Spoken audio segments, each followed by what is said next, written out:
Hey guys, my name is Moon and welcome back for more Umineko When They Cry. So last episode, Maria became her other self, right? Like the possessed self of her. She was talking about the magic circle and all of that. It was creepy, it was scary, right? And yeah, she was kind of making fun of them as well, right? So we will continue and let's see what happens today. The wind and the rain neither weakened nor strengthened, and the island remained cut off from the outside world. At first, it seemed as though Natsui planned to stop anyone from taking a step outside of the room. But when it came to prepare lunch, she finally realized this would be impossible. However, in order to avoid having anyone alone in the kitchen, she told the 3 servants to go together. Because of that, the servants were the first ones to given the right to leave the stuffy parlor which had been packed with 11 people. Since breakfast had immediately followed, the terrible incident preventing most of us from eating much. Everyone tore into their lunches in silence. 私が洗いますから、源氏さんとカノン君は少し休んでいてくださいな。何か飲みます？私は結構。カノンは？僕も結構です。お二人とも早朝から大変だったでしょう。参ってしまうのも仕方ないことですよ。The only noise was that of Kumasawa washing the dishes, which resounded throughout the kitchen. Genji and Kanon sat in some chairs a short distance away, their eyes lightly closed. I mean, I guess they're very exhausted, right? With all the things that have been happening. And then, yeah, last time as well, right? They were searching the mansion with Natsui, so they earned their rest for now. Just as Kumasawa had said, those two probably built up a great deal of fatigue. But that didn't mean they could let it show in front of their relatives. Avoiding that was one of their virtues. After the silence had continued for some time, Kanon opened his mouth and muttered, Shannon, どうしてあんなひどい死に方を。死に方のことは忘れなさい。ただ、運がなかっただけだ。Bad luck? そうですね。ただ、運がなかっただけです。They both fell silent once again. Kanon's expression was filled with grief. シャノンちゃんが死んじゃったなんて、未だに信じられませんよ。本当にかわいそうに。もう会えないなんて嘘みたいですよ。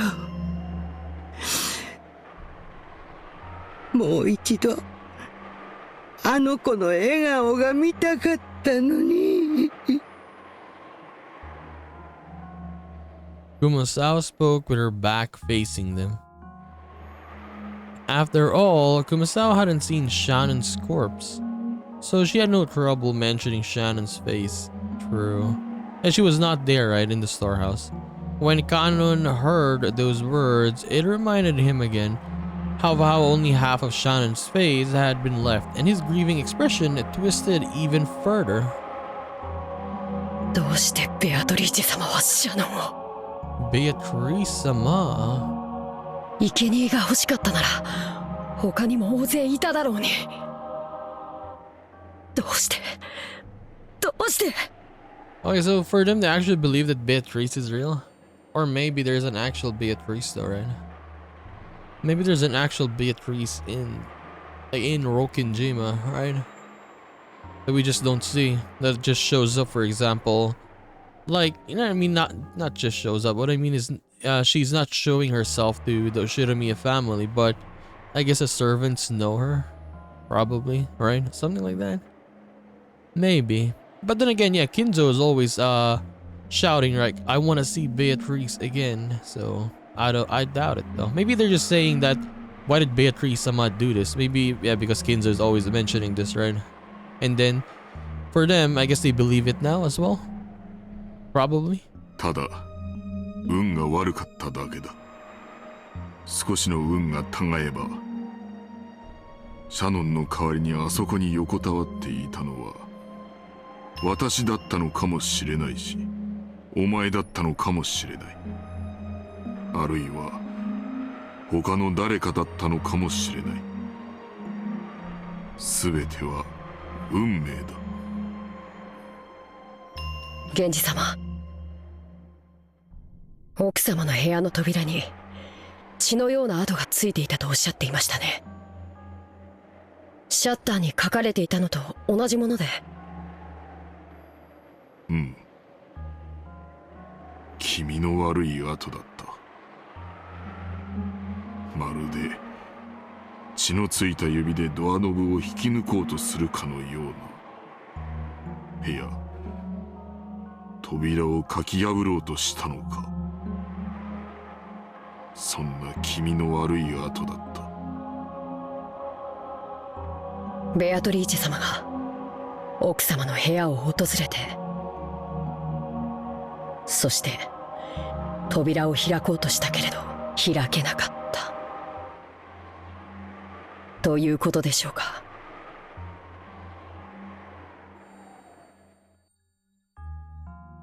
Genji thought back to the time he had seen those traces of blood under the door to Natsu's room, with this substance sticking to the door around the doorknob and the marks of something scratching against the door.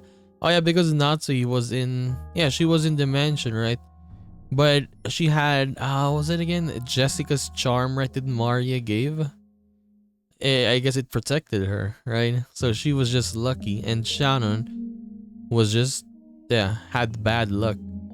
It had definitely appeared as though someone had tried to open the door but couldn't. But is it though? Did a charm really work? I want to see like the behind the scenes, right? Like what really happened in this. But I guess it's gonna be a while since we learn of what really happened in this. The wait is gonna be, I mean, I want to see it like right now. どうして奥様は生贄を免れたんだ。もし奥様が選ばれてたなら、シャノンは死ななくて済んだのに。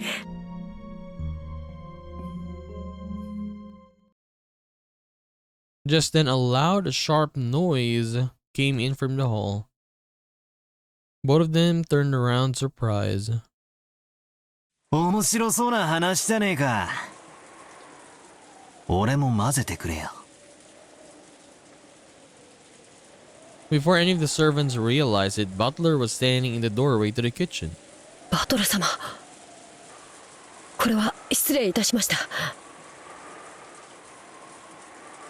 Genji-san and Kanan-kun stood up, surprised and hastily bowed. But I didn't care about that stuff like that. I was more concerned with continuing their discussions. 便所って言って抜けさせてもらったのさ。ずっとあの部屋に閉じ込められてると窒息しちまいそうだったからな。水でも飲ませてもらおうかと思ったら面白そうな話が聞こえてきたんでよ。頭なんか下げなくていいぜ。今の話の続きを聞かせてくれよ。今のは別に。ちょいと前から話は聞かせてもらってるんだ。今さら隠すなよ。だから単刀直入に聞くさ。ベアトリーチェってのは何者だ。どうやらおとぎ話の魔女ってだけじゃなさそうだな。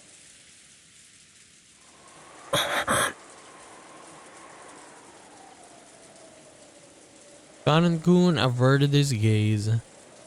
It was obvious that he didn't want to talk about this, which only made me want to ask even more. While making an effort to smile, I grabbed the collar of his shirt.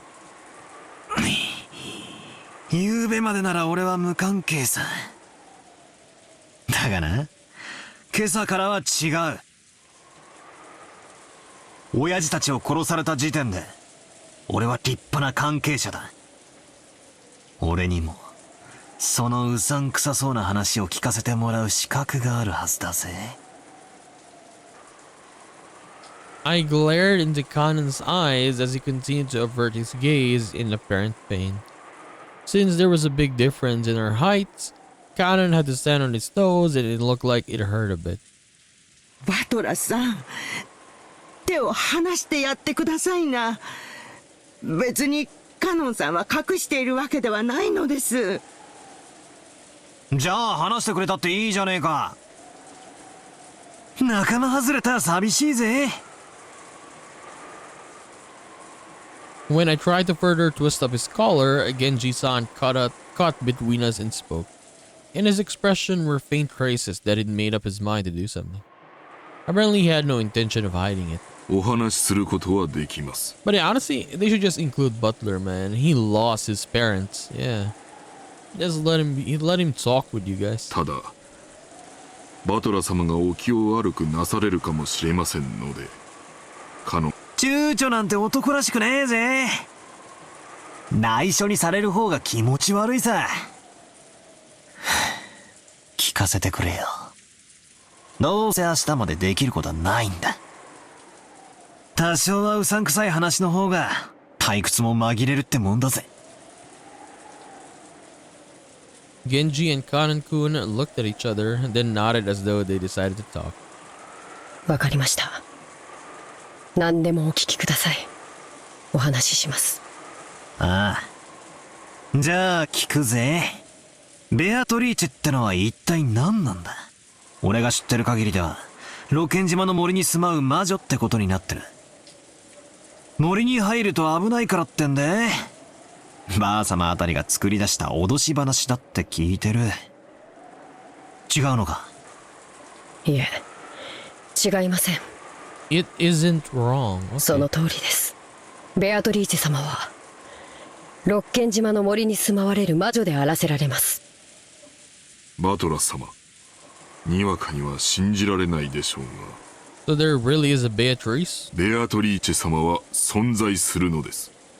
親方様に莫大な黄金を授け、長いことおそばにお仕えした実在する方なのです。So if she is actually real, why doesn't Kinzo go and search for her? I mean, yeah, in the island, right? はあ Because yeah, he keeps shouting like, I want to see that smile one more time, right? Or something like that. But yeah, he could have searched the island then, if she was real. よせやいよせやい。じい様の受け売りを言うのも給料のうちだってのか。 I laughed like it was a joke. But neither Genji-san nor Kanan-kun laughed, not even Kumasawa Bachan, who was avoiding my eyes, flustered as she started washing the dishes. So unfortunately, I was the only one laughing here, painfully and bitterly. なるほど。源氏さんが断るだけはあるぜ。こいつは確かに正気じゃ気を悪くする。つまりベアトリーチェっていう名の人物は実在するんだな。はい。親方様がこの島にお屋敷を構える以前から Okay, she has been お working. 仕えしている方でございます。 She has been working for the master since before the mansion was built. おそらく私よりも長くお仕えしているでしょう。 So if she's actually real, she's very old now. なんてこった。じい様にベアトリーチェという名の腹心は実在したってわけだ。そいつは今この島にいるんだな。はい、いらっしゃっていると思います。曖昧な言い方だな。ってことは昨日今日そいつの顔を見たってわけじゃなさそうだな。はい、大変申し上げがたいのですが、そのKanan-kun once again dropped his gaze, avoiding my eyes. なんだよ、そこで切るなよ。鮮度目みたいで気持ち悪いぜ。I urged him jokingly again. However, it looked like Kanan was still confused as to whether he should speak or not. Then Kumasawa Bachan whispered,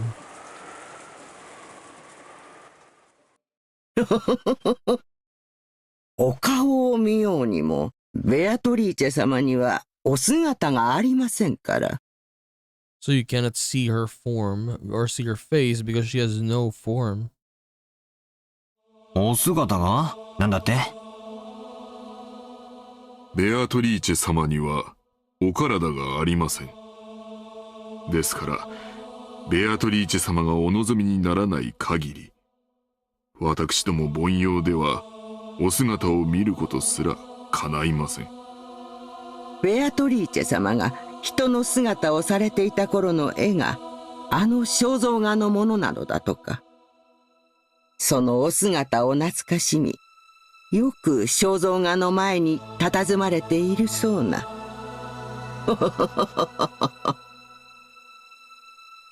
ベアトリーチェ様は時折、輝く蝶の姿に身を変えられて現れることがあります。万一お屋敷の中でお見かけした場合には、決してその後を追ってはならない決まりです。追えば不幸があると囁かれています。その禁を破り、大怪我をして辞めた使用人も実際にいます。おいおい、マジかよ。あんたら、本気でそんな話をしているのかよ。バトラス様、すでにベアトリーチェ様がお越しになっておられます。そのようなお言葉はよろしくないかと思われます。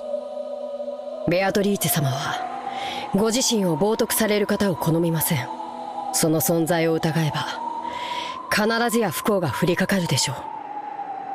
バトラさん、気持ちの悪いお話とお思いでしょう。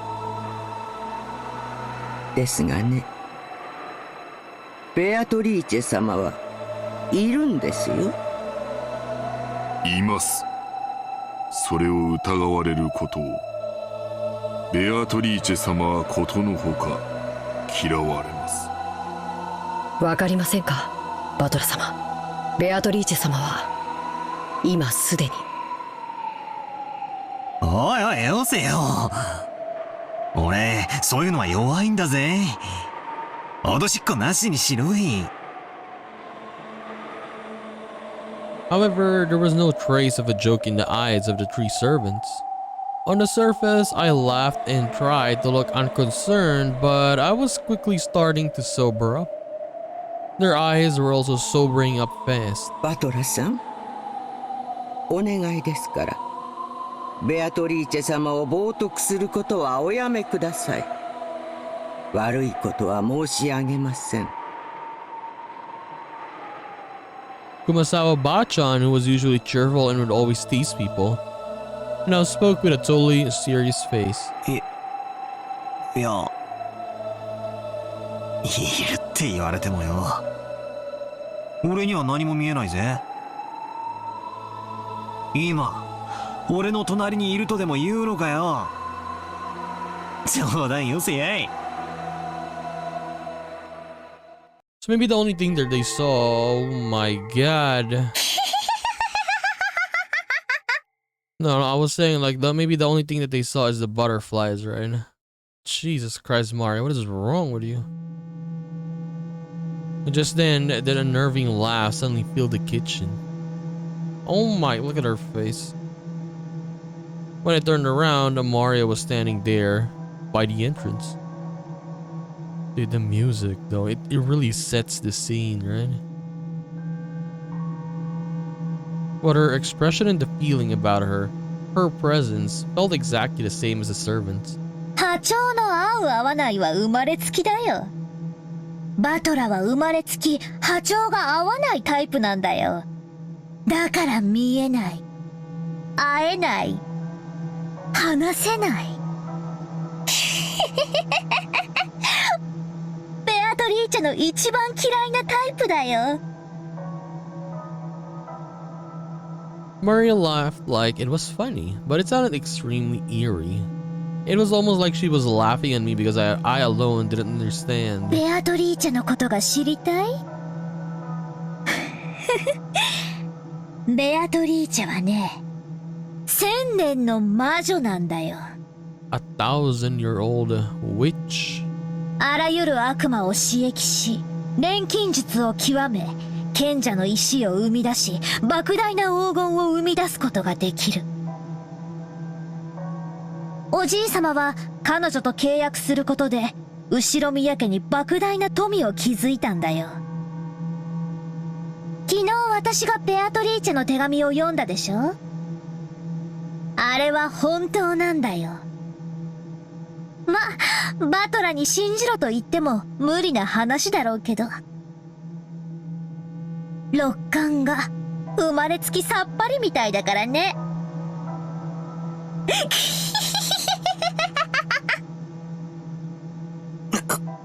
なんだよそれ。魔女？悪魔？そんなの誰に聞いたんだよ。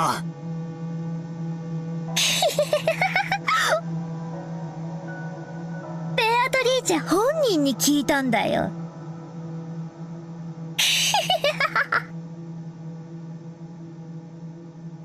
Maria kept doing that unpleasant laugh. However, the servants who watched over this didn't even blink. She heard it from that witch in the portrait adorning the entrance hall. Maria kept on laughing in a weird voice as though this was nothing more or less than the truth. マリア、聞くだけ野暮だろうが、もう一回聞くぜ。昨日、マリアにあの手紙を渡したのは誰だ？ベアトリーチェにもらったって何度言えばわかるかな？わかんないよね。見えないんだもんね。信じられないもんね。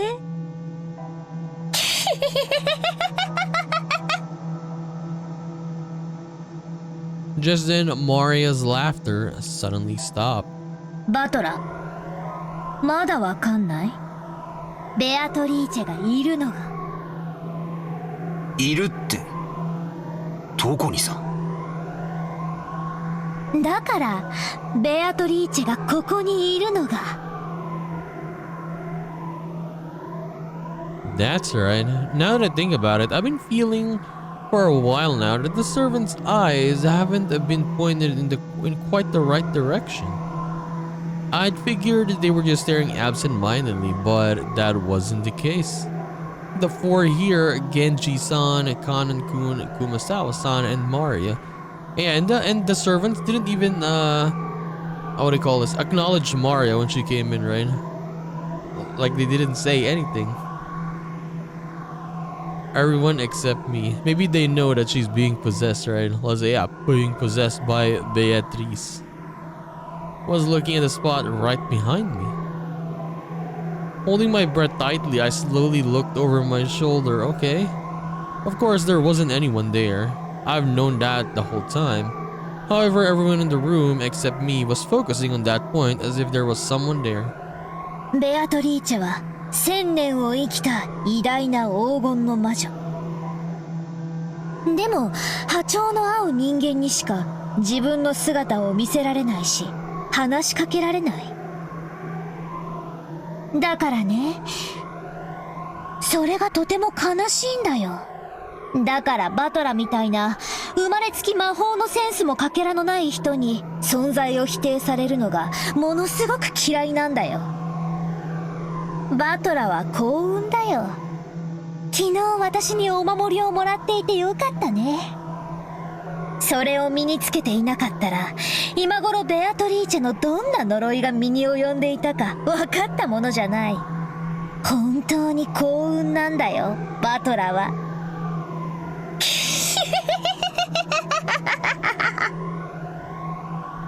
ああ、あのサソリのキーホルダーかよ。あれって安っぽい景品か何かだと思ってたんだが、ちとは。それがなかったら今頃バトラがあの倉庫の中で顔面を砕かれて生贄にされていたんだよ。幸運だったよ、バトラは。そうか。あれがなかったら俺は今頃殺されてたってのか。 But I guess though, right? I mean, no, Jessica gave hers to her mom though, right? So, no, they were not in any trouble though. She's just saying it. Yeah, because I was thinking like, did she only give 2? Yeah, 2 charms, right? なんでバトラはベアトリーチェを信じないの？ One for Butler, one for Jessica. いるのに。今、そこに、ほら。ね、信じる気になったでしょ？信じなよ。マリアにお守りをもらったことを感謝しながら。But George didn't have a charm, right? Yeah, no. あれがなければ、バトラは今頃倉庫の中。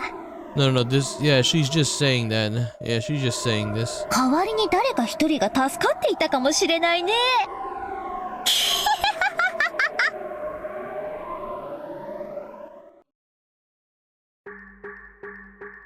Right then, I burst into laughter. Playing witches had been pretty fun up until now, until a second ago, but unfortunately that last one seemed to be too much for me to gloss over. But it is gonna be funny though. Now Butler is mocking Maria. じゃあ全然ダメだぜマリア。ってことなら悪いが、全然ダメだ。When Maria saw me suddenly start laughing, she stopped. Even though she didn't understand what I was laughing at, she realized it wouldn't be pleasant for her. お前が傷つくだろうと思ったから、俺黙ってたけどよ。お前にもらったお守りよ。俺、ポケットに入れたつもりだったんだけどよ。どっかに落っことしちまったんだぜ。だから俺が今この瞬間に無事なのは、お守りのおかげでもねえし。なら悪いが、俺は自分の目で見たものしか信じねえ。第6巻波長魔法のセンス悪いが俺はそういう眉唾なもんは一切信じねえぜ。クラスの女が霊感がいいの悪いのって言い出すのを聞いてると虫唾が走るのさ。あんたらがいくらじい様に給料をもらってるか知らねえが、俺を妙な宗教に勧誘しようったってそう簡単にはいかねえってことをよく肝に銘じておきやがるってんだ。バトラ様。カノン君たちが信じるのは自由だぜ。だが俺が信じるかどうかは常に俺が自分で決める。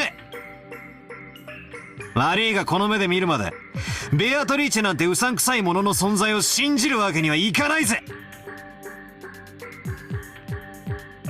I spoke forcefully and sharply. Then Maria started cackling again. ならそれでいいんじゃない？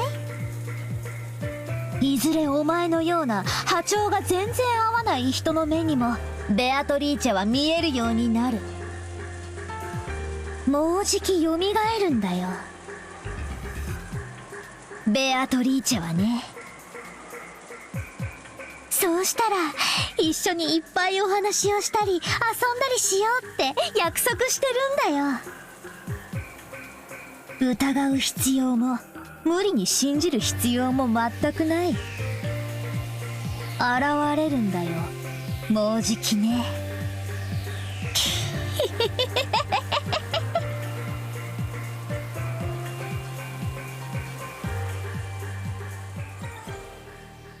Dude, is Maria gonna be like this now every time? Like she's scary. Yeah, just suddenly just showing up like that, right? And mocking Butler. Okay, after a meal, some people tend to head to the bathroom, while others prefer to relax for a bit. It seemed that several people had left the parlor, just like I did when I went to the kitchen to drink some water. So basically, no one is following the rules. In the end, Natsu reluctantly retracted her order that everyone remained packed into the parlor. Yeah, because in the end, everyone just went their own way, right? On condition that no one headed out on their own. Okay, I guess that's much better. Or strayed too far. In any case, if 11 people are shut up in the same room starting early in the morning, the air will start to stagnate. Also, quite some time had passed, so everyone was starting to recover from the shock of that morning, and their sense of danger might have been weakening too. However, it was a certain fact that 6 people had been killed inside this mansion, so no one was completely negligent. So whenever they went out into the hallway for a breath of fresh air, trying to act tough, they would quickly get scared of standing there isolated, and eventually would return to the parlor. I guess it's like the north wind and the sun. If you force someone to stay shut in, they'll resist. But if you tell them to do whatever they want, they'll come back obediently. People really do like not doing what they're told. When the servants finished cleaning up from the meal, they returned obediently to the parlor just as Aunt Nazi had told them to, and sat on the sofa near the entrance, patiently waiting orders. Maria, almost as though she had suddenly finished playing witches, had returned to the pure Maria I knew well, saying, "Ugh." What in the world happened back there? I hadn't felt even an atom of the presence of this person called Beatrice, who was supposedly standing behind me, invisible. However, it felt like I'd glimpsed a little of that presence inside Maria. 確かにマリアちゃんは魔女とかの話になると人が変わるね。 Okay, so we're talking about it now with our brother George here. 昨日海岸でバトラ君も見たでしょ。サソリのキーホルダーの時か？ No, but when she was talking about that, in the beach, she didn't seem like she was different though. Yeah, it's not like the one earlier in the last episode, right? Or when she read the letter. When they were at the beach, when she was giving out the charms, it was not like that. Like it still was like the pure Maria, as Butler said, right? But yeah, earlier it is the creepy Maria. いや、あんな機嫌を損ねるみたいな感じじゃなくてよ。Yeah, see, no, I don't mean like when her feelings for her. まるでその二重人格みたいな感じで。ああ、たまにそういうこともあるな。Oh yeah, we could argue that maybe not possessed, right? Maybe split personality. Yeah, maybe you could say that as well, right? さっきマリアが魔法陣の話を始めた時みたいなやつ、たまーにあるぜ。気持ち悪いけどな。Apparently Jessica had spotted that Maria a few times. I just happened to catch it at a bad moment and I was pretty freaked out seeing it for the first time. あれってのは何なんだ？マリアは二重人格か何かなのか？それとも本当に霊感が強かったりとかして、そういうのに憑依されたりとかしちまうのかよ。そういうのじゃないと思うよ。バトラ君にも経験ない？小さい頃自分以外の誰かになりたかったなんてこと。 When humans are born, no one has any individuality. However, when they reach their growth period, this sense of self starts to be born. They want to be different than other people. But since everyone else in their class is learning the same thing at the same rate and being forced into the same lifestyle, of course they aren't going to find anything that makes them different from everyone else around them. Once they realize that, the first thing they do is start breaking the rules in what's called their rebellious stage. Since everyone else follows the rules, they want to show off their individuality by breaking them. So even those who try to act tough, mocking everyone around them, calling them childish.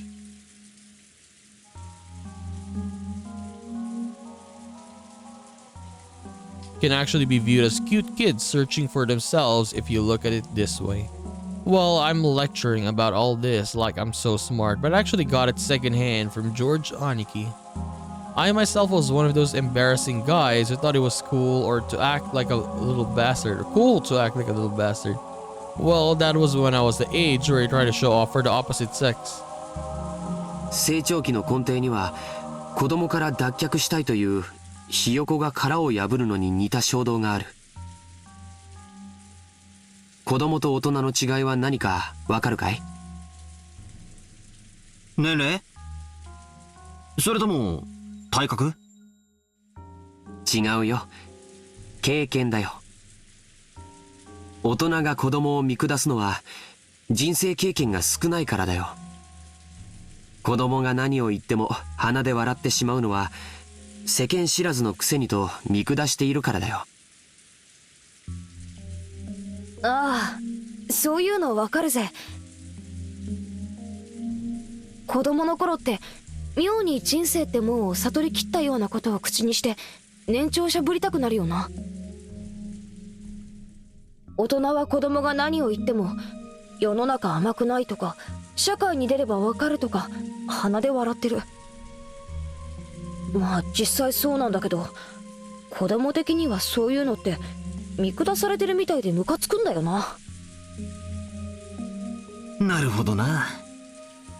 知識や経験の有無か。確かに年齢だけ無駄に食ってても尊敬はされねえよな。となるとつまり子供から脱却したいという衝動を持つ時期にかつ他者とは違うという個性を持ちたくなる。子供からの脱却がつまり知識や経験なのだとしたら。なるほど。他人の持ち得ない知識を持つことが一つのアイデンティティになるわけか。小学校の頃なんかさ、クラスの誰も知らないことを知っていたり持っていたり身につけていたりするとヒーローになれたよな。バトラもそういう経験あるだろ？あるある。何か一芸に秀でたいと思うお年頃って確かにあるな。なるほど。それが子供からの脱却、つまり成長期ってわけか。健全な意味での成長期はそうして没個性を脱却するために人が持たない知識やスキルを身につけることを促す。これは社会学的にも面白いことだよ。人が没個性を嫌うために人と違う技術を身につけようとする。これにより社会は幅広い技術を獲得して立脚する。神々の高度なプログラミングに驚かされるね。まあ個性がネガティブに働くこともあるぜ。クラスみんなが真剣に勉強してるから俺だけはサボって目立とうとかよ。 Okay, the last bit really was true about me. It's only recently that I've been able to thank the middle school teacher who slapped me after school. でもまあ誰も飛べない飛び箱を飛んでやりたいとか成績のいい連中を周回遅れにさせてやるぜってマラソンで全力疾走とか勉強はダメだったから少なくとも運動では見返してやるぜって根性はあった。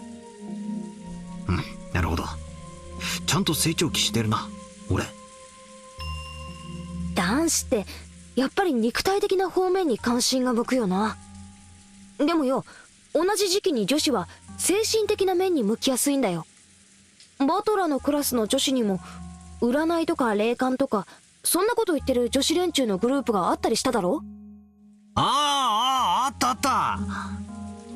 人の星座とか血液型とか聞いてきて、やっぱりクスクス Asking for your blood? Okay. とか笑われると大いにムカついたもんだぜ。どこのクラスに行っても女子は占いが好きだし、決まって霊感に強いだの弱いだの感受性がどうこう見えないものが見えちまうだの、そういう手合いが必ずいたもんだぜ。占いも霊感も学校では教えないものだからね。男の子と違い内向的な世界に関心を持ちやすい女の子にとってそれはアイデンティティを確立しやすくてかつ興味深いジャンルなんだよ。男子が成長期に入ると急に悪ぶったりして大人に反抗を始めるのと全く同じに、女子も成長期に入るとそういうのに興味が出るようになるんだよ。私はそうでもなかったけどさ。つまりマリアがオカルトに関心を持つのは年頃の女の子としてはそう珍しくもないってことか。 Dude, but still though, she's 9 years old, right? Dude, 9 years old, learning or in so much interest in the occult. My god, isn't that rare? Even if you accept that, I wonder if it explains that creepy dual personality thing. Actually, I think I probably could accept that explanation more or less. さっきも言った通り、大人になるというのは知識や経験を持つことを言う。だからそれを得るために子供たちはいろいろなことを学んで子供を脱却しなければならないんだけど、子供の世界に今も昔もはびこっているある便利な妄想があるんだよ。わかるかい？漫画やアニメに多いだろ。ほらあれだよ、前世の記憶が蘇ってとか、偉大なるなんとかの魂が乗り移ってとか。ああ、他にも遺伝子が覚醒したりとか、封印されていた能力やら記憶やらが戻ったりとか、いろいろあるな。どういうわけか、あの時期はそういうのがやたらと流行るもんさ。どうしてだ？今挙げたキーワードは全て子供の自分に知識や経験を直ちに付加できる幻想だからだよ。9歳の女の子も1000年を生きた魔女が私に憑依していると言い出せば、1009歳のアイデンティティが得られるわけだからね。まあつまり勉強するのは面倒くさい。でも人とは違うスキルを持って周りに威張りたい、ちやほやされたいっていう連中にとっては便利な妄想なんだよな。 So you could brag about something without having to work hard or study. Isn't that a kid's greatest dream? あとは子供からの脱却願望には必ず自分の理想像の自己投影が行われ、その願望の姿が別人格として形成されることが少なくない。バトラ君だって家と学校では多少キャラクターが違うということがあるんじゃないかな。多分家での自分の姿をクラスの友人たちに見せるのは恥ずかしいはずだよ。学校の自分は自分のなりたい姿の投影で、家の自分は本来の姿だから。つまりキャラクターの使い分けというか。I mean, some people do that though. When they're outside, they're this very, very good person, and then when they're at home and no one is seeing them, they're actually a bad person, right? 人格の多重化はごくごく当たり前だと言いたいわけか。オカルトが好きな女子はそれを憑依と言ったり覚醒と言ったりするぜ。正直ドン引きするくらいにキャラを変える子もいるよ。男子にもいるだろ。キレたとか言ってやたらめったら粗暴キャラに変身するやつが。あれ本人はかっこいいと思ってるんだろうけど、見てて痛いよな。つまりおさらいするとだ、マリアくらいの年頃の女の子がさっきみたいな不気味な二重人格のようなものを見せてもそれほど珍しいものじゃないと言いたいのか？簡単にまとめるとそういうことだね。アイデンティティは自己を形成するための大切なもの。それをバカにしたりするとかえってその殻に閉じこもってしまうこともある。だからほどほどに付き合ってあげるのが大切なんだよ。それを丸ごと受け入れてあげるのが親の包容力というものなんだけどね。兄貴、それで独身って信じられねえぜ。もう子供が中学くらいに上がってそうな貫禄さ。じゃあローザおばさんもあのマリアの二重人格についてはよく知っていたのかな？ Maybe? Maybe not. 知ってたぜ。 Oh, she knew about it. こ Okay. こだけの話、ローザおばさんはすっごく嫌がってた。気持ち悪いし、クラスでますます孤立を深めるだけだって。だからマリアがオカルトの話を始めたり、魔女みたいな声で笑い出したりすると必ずビンタしてたぜ。 Dude, I mean, talking like that though, I mean, it really is scary though. Yeah, scary and creepy. だからマリアもローザおばさんがいる時にはそういう話をしないようになったみたいだけど。 But yeah, she did stop, okay? She did stop talking like that in front of her. So it worked. Maybe that thing back there was just a little game from a girl facing her growing period. I mean, yeah, we could argue that though, right? Maybe. Just a girl trying to show that she was different and independent by holding interest in witches and the occult. And since she wanted to be different from herself, as young as she was switching between her normal personality and the personality of her ideal, a witch. At first, I found that very disturbing. But after being lectured by George Aniki, it felt like this was a path everyone walked down at one time or another. I haven't told anyone, but when I was in kindergarten, I joined up with a little gang of kids trying to form an Earth Defense Force, saying we'd help protect peace on Earth. My face turns red when I remember how during what we call battle practice, we would chant EDF. Just like usual, Maria was relaxing, immersed in a TV and oohing and laughing like any girl her age. But on the outside, another personality, that of the ideal witch, she respected and blindly accepted, was sleeping. But that wasn't anything extraordinary. It was perfectly natural for a girl of her age.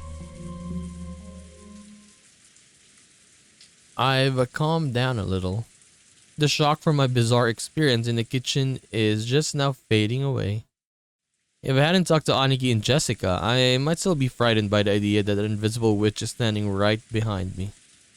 However, can I really accept it as an explanation for what happened back there?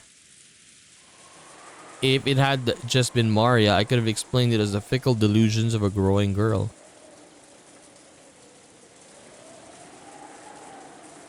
But Genji-san, Kanen-kun, and Kumasawa-san had also been there.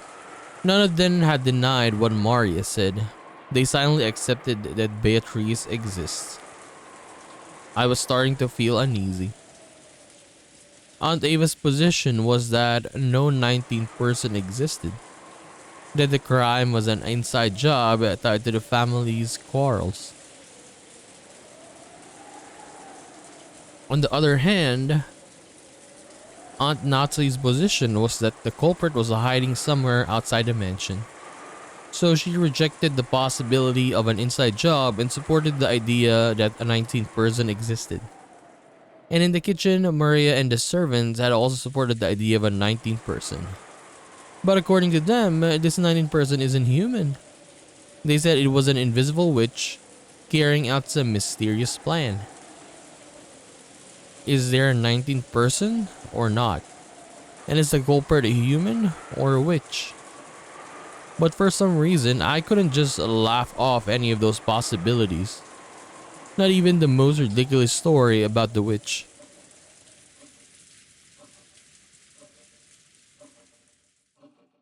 But what do we believe in though? Jessica.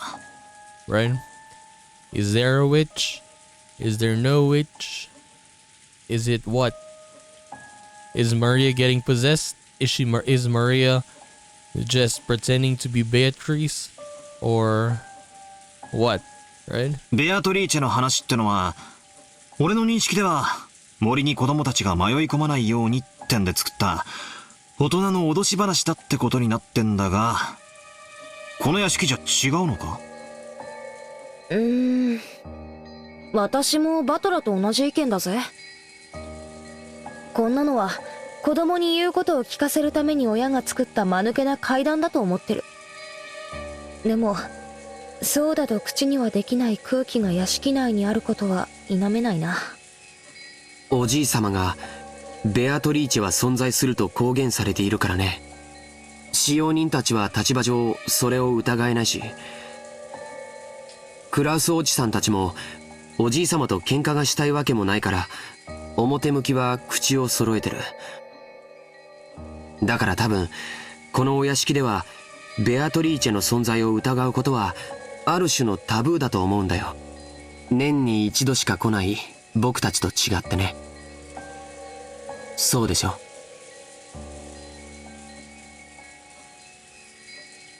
Jessica took a deep breath in admiration.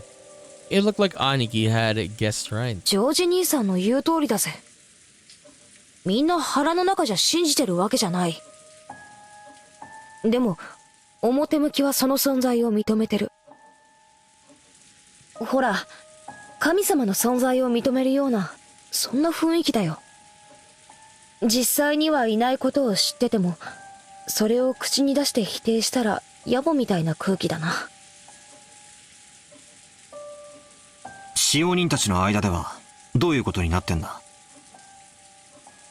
やっぱり雇い主のじい様がいるって言ってんだから、それに口調を合わせてるわけか？さあ、詳しくはわからないけど、使用人たちの間ではベアトリーチェの話はある種の怪談扱いになってるよ。ほら、昨日海岸でシャノンが話してくれたろ。夜見回りをしている時、不気味な何かを見かけたとか、そういう話。She did say something like that, didn't she? I actually don't remember. Did she say that? Back then, I thought she was just being really nice to help improve Maria's mood. But it felt like she was serious when she said it. That's right, she definitely said it. She definitely said the same kind of thing that Genji and the rest at all unanimously declared back in the kitchen. 他にも鬼火や輝く蝶々が舞っているのを見たという使用人も。I actually don't remember this, I'm not gonna lie. I just forgot, I カ guess. ノン君もそれらしいものを以前夜の見回りの時に見たことがあると言ってました。あと最近ではお屋敷の中で深夜に不思議な足音をよく聞くと使用人の間で話題です。私たちは肖像画の中のベアトリーチェ様が姿を消してお屋敷の中を散歩しているんだろうと囁き合ってるんですよ。ずいぶん前ですが、私もそうかもしれない足音を夜の見回りの時に聞いたことがあります。That's right. She definitely said that. Exactly the same thing I had been told just now. でも怯えることはないんですよ。ベアトリーチェ様は親方様とは異なるもう一人のお屋敷の主です。Another ruler of this mansion. だから変に怯えたりしないで敬意を持っていれば決して悪いことはしないのだそうです。 Dude, I'm actually gonna check the other episode, yeah, when they were in the beach here. I actually don't remember this. ただし敬意を持たないと恐ろしいんだったね。はい。私が勤めを始める直前に階段を転がり落ちて腰に大怪我をして辞めた方はベアトリーチェ様のことを悪く言っていたそうです。だから使用人たちはベアトリーチェ様のお怒りに触れたのだろうと噂し合ったそうです。敬わないとお怒りに触れて怪我をする。つまり使用人たちにとってベアトリーチェって存在はお稲荷さんにいたずらしたらお狐様のたたりがあるってくらいには信憑性があるわけだ。If you pull pranks on Inari-san, you will be cursed by the kitsune. Inari? Fox? Of course, even though everyone accepts that the curses and the like don't exist in the modern era, people are still afraid and still have a little respect for them. You often see it when in a residential area, someone is building a house and they call a Shinto priest for a ceremony to honor the god of that plot of land. You might think that was just a big waste of time and money, but it is said that if the workers don't do that, a big accident will occur, so they never neglect to do it. You also hear about how if an Inari shrine is carelessly removed during a town replanning, they'd been cursed by the Kitsune-sama. I think I might have read somewhere that when the occupying forces were trying to expand an airport, they tried to remove an Inari-san that was in the way, and the workers keep getting struck down by mysterious fevers. Even in modern cities like Tokyo, it wasn't rare to see modern buildings packed all around an old Inari shrine, leaving the shrine itself untouched. And this wasn't limited to Japan. It's probably similar to how foreigners baptize babies. If I remember right, by Christian doctrine, if unbaptized souls have even the slightest amount of sin, they will still go to hell. Putting water on a child's forehead doesn't do anything but make them cry. But by doing just that, parents can prevent their children from going to hell. They will happily go through that ceremony. In short, even in this modern society of reason, we are still unable to throw away every trace of belief and fear. You could even say that we accept certain sorts of supernatural things, though in a passive way. Maybe the only difference on this island is that Beatrice is the object of the worship. じゃあつまりこの島でとても人間技とは思えない何かが起これば、それはベアトリーチェの仕業だとなるわけか。シャノンちゃんも言ってた気がするな。ちゃんと閉めたはずの窓や扉や鍵がもう一度見回りに来たら開いていたとか、消したはずの明かりがついていたり、つけたはずの明かりが消えていたりとか。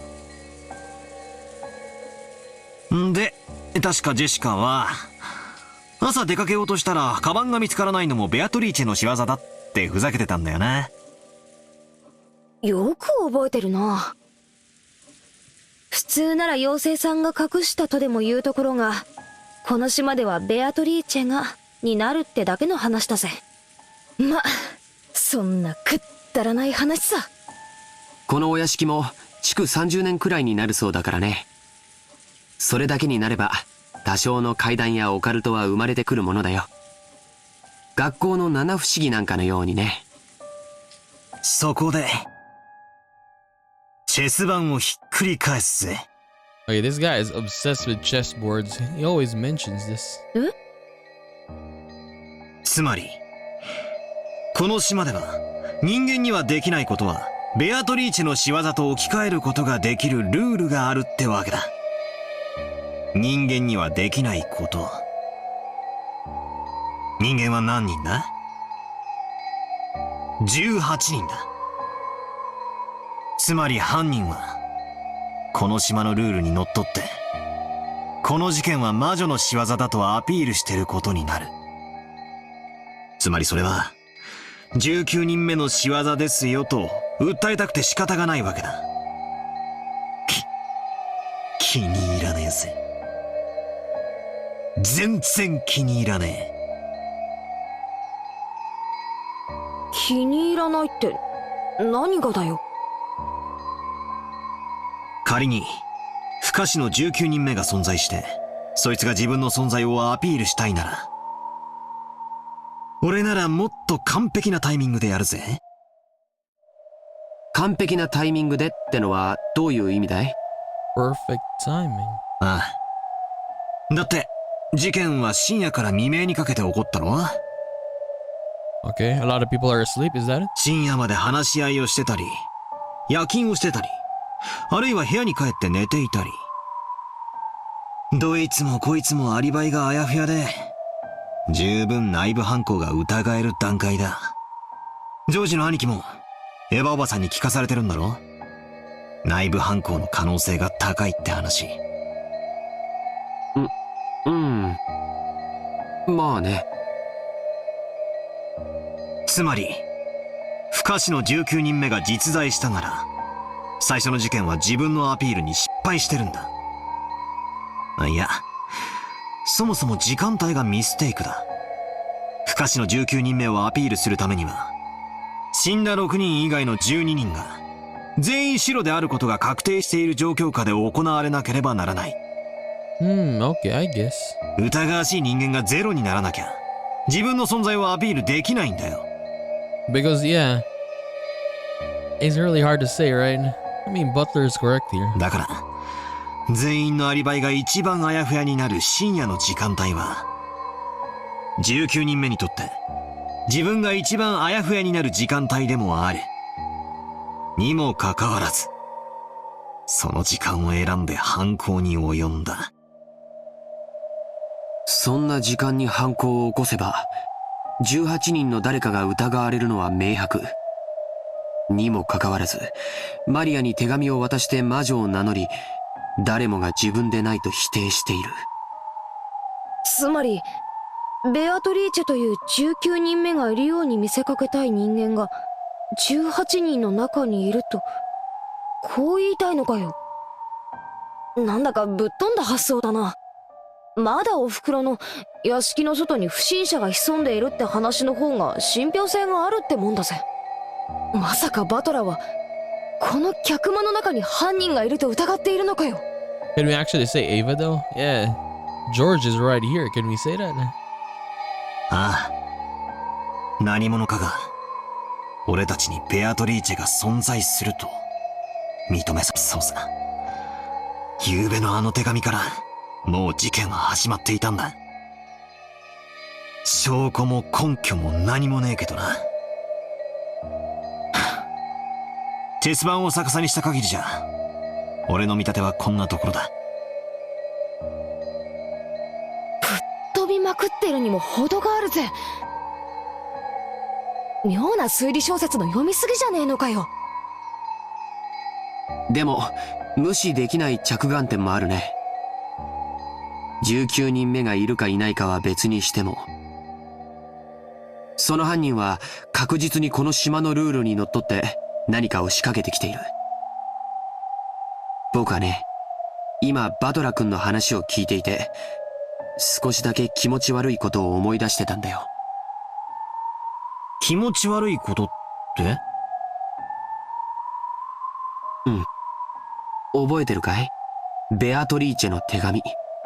ベアトリーチェは利子の回収を行うと言っていたね。そして利子とは後宮家のすべてだと言った。Everything of the Ushiromiya family, including them, is that it?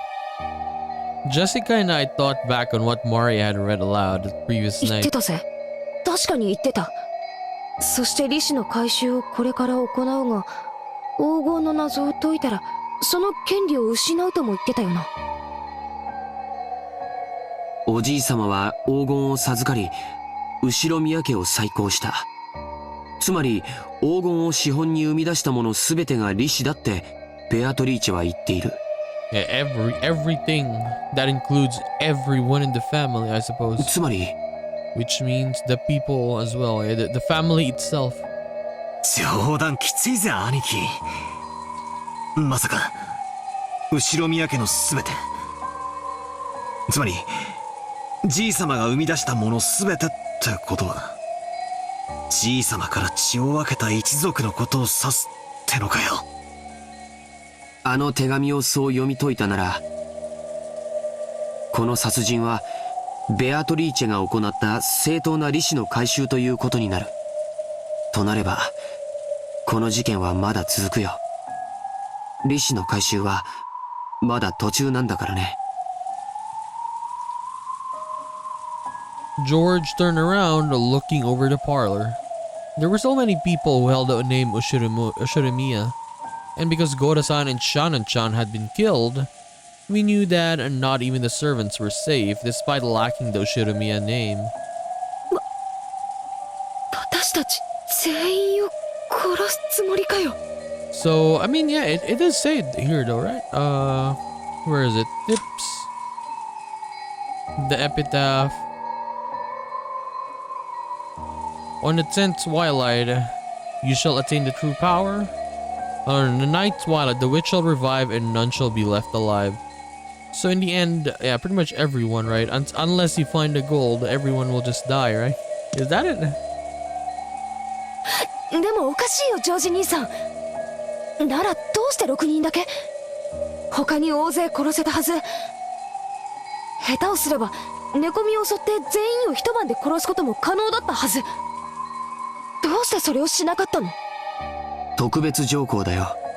The special 黄 clause. 金の謎を暴く者が現れたら李氏の権利は失われる。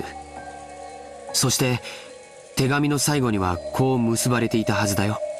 おじい様の黄金の謎をみんなで解いてみろとね。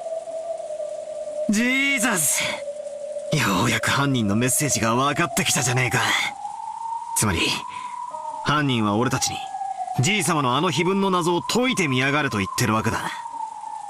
しかもぼやぼやしてればどんどん李氏の回収を進めちまうつもりだ。I realize it's all based on several guesses that are way out there, but not everything that happens in this world fits together in a perfect line. Most of the events we don't understand are only individual points. By fitting them into a straight line, we're beginning to understand. When the points at either end of the line are really close, the line itself is more logical and easier to understand. And when those points are really far away, the opposite is true. It's the distance between these points that makes us our guesses are way out of there. However, if the distance we span are too narrow, that means our thinking will be narrow too. Is there a difference between making guesses and reasoning? Am I just using easily made guesses to try and force this crime into a pattern I can understand? No, that's not it. When you're lost in the dark and searching around with your hands, what you're doing is relying on your imagination and making guesses. Only imagination can find the points that needs to be tied together. Reasoning is nothing more than an act of drawing lines between them. If you can't imagine, you can't reason. What am I doing now? Might be a way out there, but I'm sure it isn't a mistake either. Only the power of imagination can pull clues out from the darkness. And then I can cause the user or to use the power of reasoning to tie those clues together. It was like a lot like the process of searching out an enemy's weak spot and striking. It's okay if I'm way out there. Find a weak point first, then we can think about how to strike. Right now is the time to find points we can tie together later.